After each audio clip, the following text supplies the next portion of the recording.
দেখতে পাচ্ছি গণভবন থেকে এই মুহূর্তে যেভাবে পাচ্ছে এই যে একটি শাড়ি, মানে এটি হচ্ছে গিয়া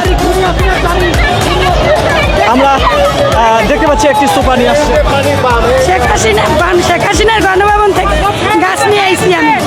আমরা যেমনটা দেখতে পাচ্ছি, ও মাই গড, একটি বড় যে কাতল মাছ রয়েছে, ঠিক আমরা গণভবন থেকে নিয়ে আসছি, ফ্রিজে পাইছি রুই মাছ, গণভবন থেকে নিয়ে আসছি। উনি পালায় চলে গেছে, অসংখ্য মাছ রাইখে গেছে, গোছ রাইখে গেছে, জনগণের খাওয়ায় নয়। আমরা ওগুলা গণভবন দখল করে মাছ নিয়ে আসছি ওনার।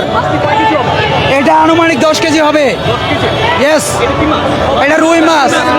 আমাদেরকে বলে আলুর ভর্তা দিয়ে আর শাক দিয়ে খাইতে।